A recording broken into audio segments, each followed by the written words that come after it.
There's a specific kind of exhaustion that comes from trying every extreme available to you, blocking him completely, then unblocking out of guilt or curiosity, then begging for one more conversation to finally make him understand, then blocking again in a fresh wave of resolve that somehow never quite holds. If this cycle sounds familiar, you already know something crucial. Neither extreme actually works. Not the dramatic cutoff, not the desperate pursuit of closure. Something else does. And once you understand what it actually is, you'll understand why every other option you've tried was always going to fail, no matter how committed you were to it. Let's start by understanding why both extremes, blocking and begging, fail for surprisingly similar reasons, despite looking like complete opposites. Blocking, when it's done as a reaction to pain rather than from a place of genuine internal resolution, often isn't actually about detachment at all. It's frequently a form of self-protection through avoidance, removing the stimulus because you don't yet trust yourself not to react to it. This isn't wrong exactly, and in situations involving genuine danger, which we discussed in detail in an earlier conversation, blocking and full protective distance are absolutely necessary. But in the more common scenario, where blocking gets used as an emotional circuit breaker rather than a genuine boundary, it tends to function less like detachment and more like holding your breath. Eventually, you need to breathe, which is why so many blocking cycles end in unblocking, followed by exactly the reaction the block was meant to prevent in the first place. Begging fails for a related but distinct reason. It hands him exactly the engagement his psychology depends on, dressed up as a plea for resolution. Remember what we've traced throughout this entire series about narcissistic need for attention, for narrative control, for confirmation of his own significance. Begging provides all three simultaneously: your attention, your continued investment in his understanding of events, and undeniable proof that you still care enough to be destabilized by his absence or his behavior. This is precisely why begging so rarely produces the outcome you're hoping for. It's not that you're not saying the right words. It's that the entire posture of begging confirms exactly what his psychology needs confirmed, which means there's no actual incentive, from his perspective, for the dynamic to change. So if neither extreme works, what does? The answer is something we've built throughout this entire series, distilled here into its most practical form: complete, genuine indifference, expressed through your daily life, rather than through any dramatic gesture at all. Here's what makes this different from both blocking and begging, and why it produces effects that neither extreme can achieve. Genuine indifference doesn't require you to block him, because blocking, in this framework, isn't actually necessary once his presence or absence genuinely stops affecting you. And it doesn't require any pursuit of resolution, because indifference has already released the need for resolution entirely. This isn't a technique you perform in a single dramatic moment. It's a way of living that, over time, produces the specific reaction you might have spent years trying to provoke through more dramatic means, without you ever needing to lift a finger toward producing it directly. Let's understand exactly what this looks like in daily practice, because the specificity matters enormously for actually implementing it rather than simply nodding along with the concept. It looks like responding to contact, if any occurs, with the same brief, unremarkable energy you'd offer anyone genuinely unimportant to your life. Not cold, not cutting, simply neutral, the way you might respond to a delivery notification or a message from an old acquaintance you don't have strong feelings about either way. It looks like neither seeking out information about his life nor deliberately avoiding it with visible effort, because both of these behaviors still center him in your attention, just through opposite mechanisms. It looks like continuing to build your own life with the same energy you would if he had never existed at all, not as a performance for anyone watching, but because your actual attention has genuinely redirected toward things that matter more. This is considerably harder than either blocking or begging, and it's worth being honest about that difficulty rather than presenting it as some simple trick. Blocking is a single decisive action. Begging is at least emotionally honest about what you want, even if it doesn't work. Genuine indifference requires something more demanding: the sustained, ongoing internal work of actually not needing anything from him anymore, which we traced in detail in our previous conversation about detachment being the only thing that actually works. But here's why this specific framing, neither blocking nor begging, just genuine indifference, matters as its own distinct approach worth understanding separately. It addresses a specific confusion that often arises once people understand the value of detachment in the abstract. Does detachment mean you have to cut all contact completely, treating any interaction at all as evidence of failure? And does it mean suppressing every urge to reach out, treating any moment of missing him or wanting to understand what happened as a sign you haven't truly healed? The answer to both is no, and this distinction matters enormously for how sustainable this approach actually is over time. Let's examine why this distinction matters so much, because misunderstanding it is precisely what causes so many people to give up on genuine indifference, concluding it doesn't work simply because they've defined it too rigidly to actually sustain. Genuine indifference doesn't require perfect, unbroken absence of feeling.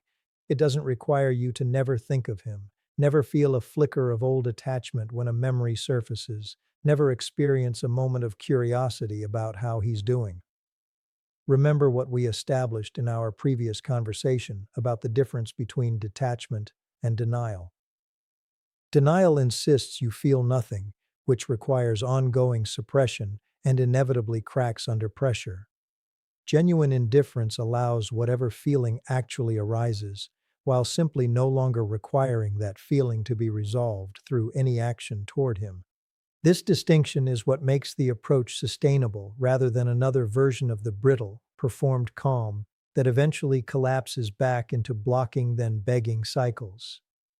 This means if he contacts you and some part of you feels a pull to respond warmly, to explain something, to finally say what you never got to say, noticing that pull isn't evidence you've failed at indifference.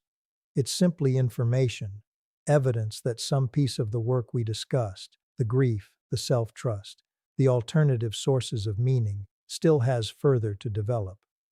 The actual practice of indifference isn't about eliminating the pull.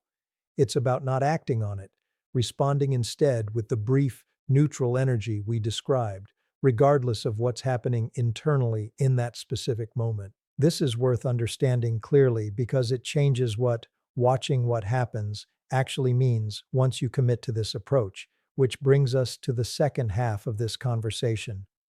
What genuinely, reliably occurs once this kind of sustained, authentic indifference takes root, as opposed to what people expect or hope will happen based on more dramatic strategies.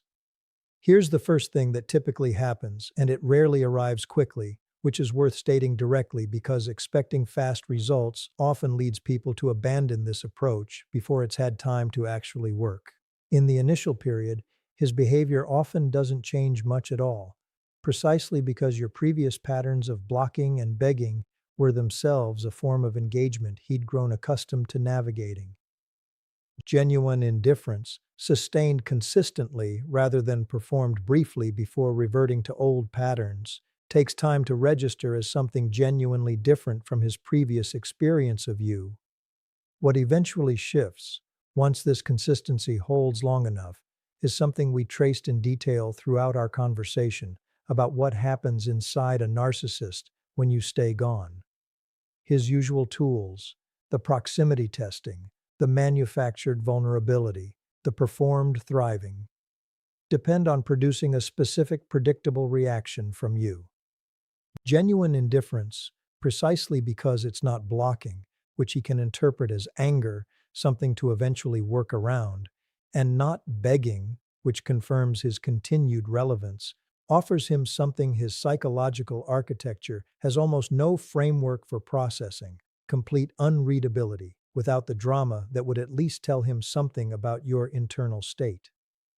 Here's what this actually produces, and it's worth understanding clearly because it explains why this approach, uncomfortable and slow as it is, ultimately proves more effective than either extreme.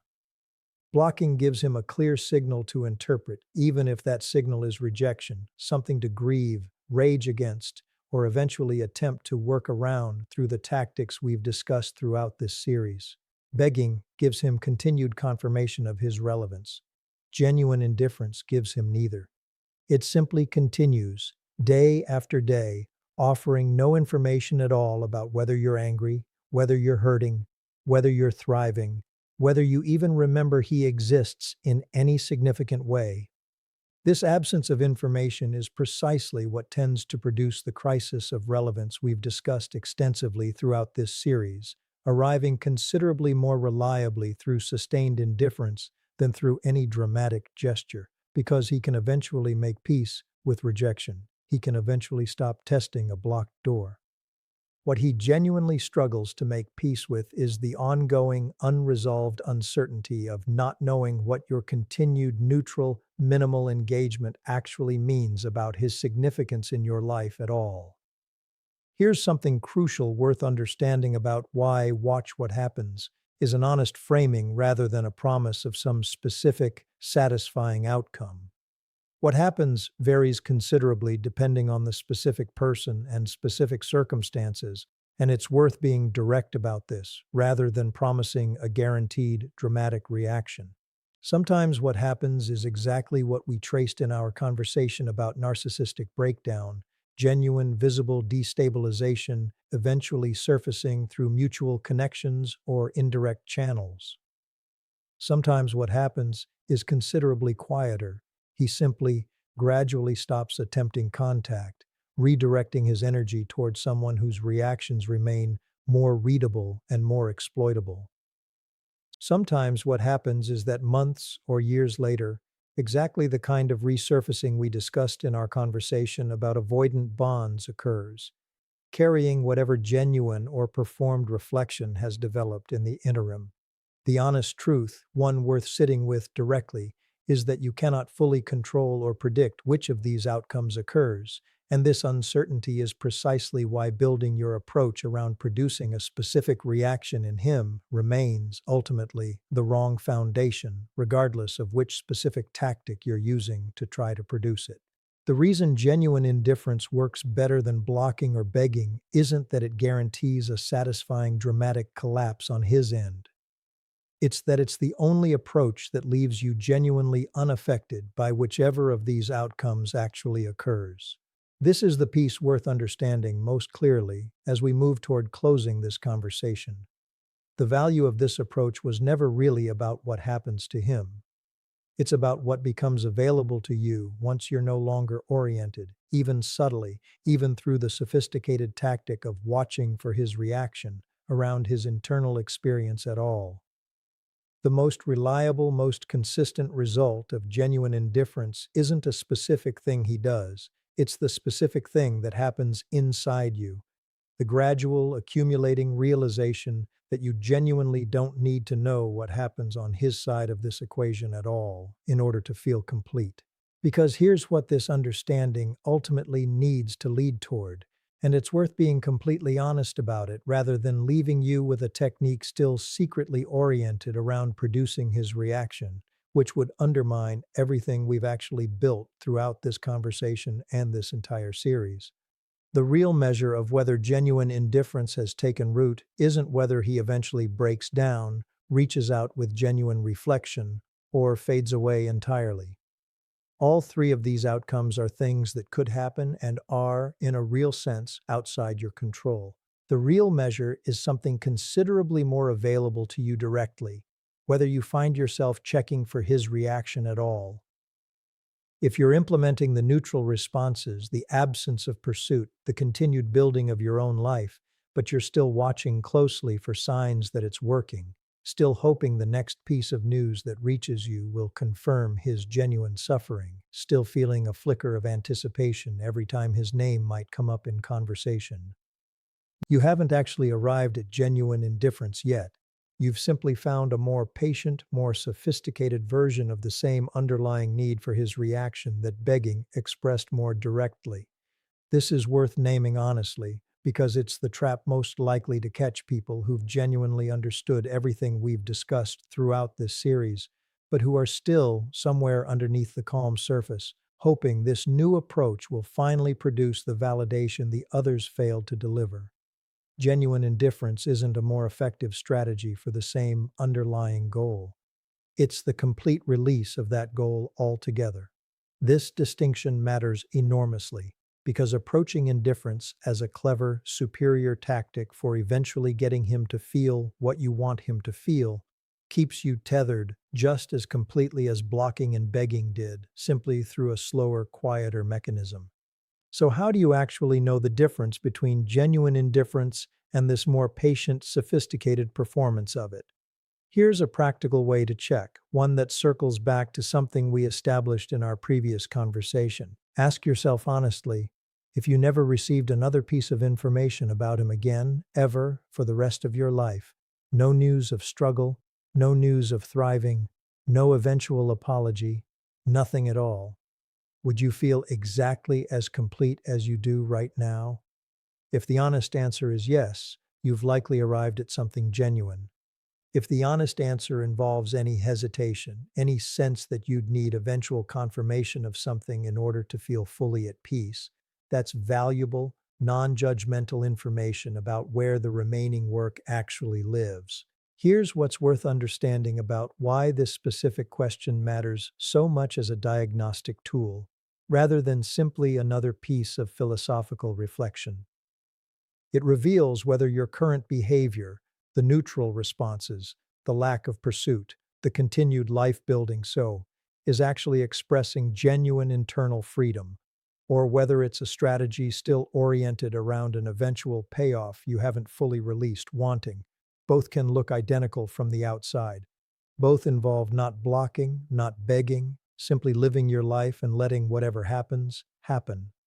But only one of them actually produces the peace this entire approach promises, because only one of them has genuinely stopped requiring anything from him at all. There's something worth addressing directly here about time, because it's easy, having understood all of this intellectually, to expect the internal shift to happen faster than it actually does.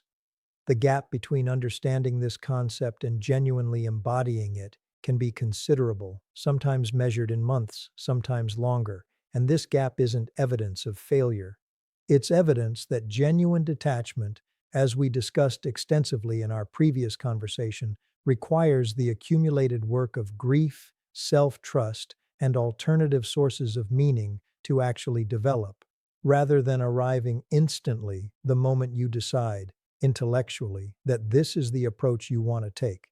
This means the honest, practical advice for actually implementing what we've discussed today isn't simply stop blocking, stop begging, be indifferent instead, as though indifference were a switch available to flip on command.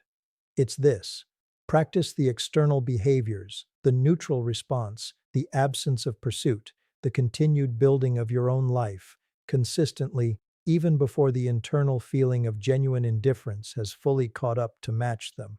This isn't dishonest performance in the way we cautioned against earlier, because the goal isn't to trick him into believing something false about your internal state.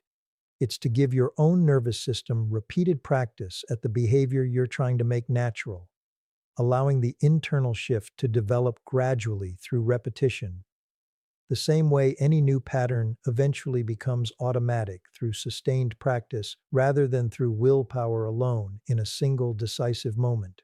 Over time, if you sustain this practice honestly, checking in with yourself regularly using the question we discussed, adjusting your expectations to match the reality that this takes genuine time rather than a single dramatic decision, something does eventually happen that matches everything we've traced throughout this conversation. The neutral response stops requiring effort. The absence of pursuit stops feeling like restraint and starts feeling like simple disinterest. And whatever happens on his side of this equation, collapse, silence, eventual resurfacing, complete disappearance from your life entirely, genuinely stops mattering to your own sense of completeness, not because you've successfully suppressed caring, but because you've genuinely, completely redirected your life toward things that matter considerably more. This is what actually happens when you neither block nor beg, but simply live according to genuine indifference sustained over real time. not a guaranteed dramatic reaction from him, though one may eventually occur. Something more valuable and considerably more within your own control. The complete gradual release of needing to know what happens to him at all, replaced by a life so genuinely, fully your own, that his continued existence, wherever it unfolds and however it eventually resolves, becomes exactly what it always should have been. Simply, completely, none of your concern.